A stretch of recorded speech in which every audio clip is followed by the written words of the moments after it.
Hello everybody! I'm Tisay! At alam nyo bang matagal na talaga, sobrang tagal na tong video na ito at ngayon ko lang na voice over.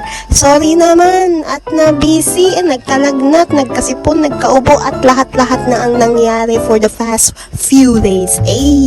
So ito hindi ko na alam kung anong araw ito, pero alam nyo ba na-assign ang babae sa ibang ward? So alien ako at sana maging okay. Actually, naging okay siya guys. Okay siya kasi meron na namang dagdag kaalaman. Hey! Dagdag kaalaman! Yan nga. Happy ako for the past few days kasi kung saan-saan ako na-assign, saan-saan, pala ang dami ng saan-saan. Pero dalawang ward lang naman, pink ward pati blue ward. So nararanasan ko yung mga bagay-bagay na hindi ko nararanasan sa small ward, sa G ward. So yun lang naman, napakasaya kasi hindi lang dagdag kaalaman, dagdag kilala.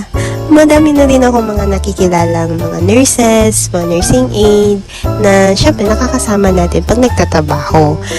Okay lang naman na yun, di ba? So itong time na to kinakabahan talaga ako. Sabi ko sa akin, wag mo muna ako iatid. So hinatid niya ako ng maaga, dumating ako ng maaga. Pero nagantay po na ako sa baba kasi nga nahihiya pa ako pumunta doon kasi nga I'm alien for that area kasi bago ako doon. So yun, naging okay din naman at nakasundo ko talaga yung kasama ko. Tawa lang kami ng tawa. Buti may load siya, so nanood kami ng K-drama. Pero alam nyo, yung mga ganong part na yun na yung mga part na wala na kaming trabaho. Tapos na yun. So, yun, pauwi na rin kami. Ay, ako lang. Kami. Ako. Yan, tingnan nyo yung mukha ako na yan. Ay, sobrang hindi Latina. Sobrang Tisay. Yan. Ewan ko kung second day, third day, fourth day yan. Pero yan, time na yan parang na feel ko na talalagnatin ako. At alam niyo bang yung nag-prepare na yan? Punong-puno ng pagmamahal ni Ate Lab. Ayan na. Kick in na ang sakit. Ay, nilagnat na ang babae. Hindi ko akalain talaga na darating talaga ako sa buhay na ganyan. Yun lang, love you.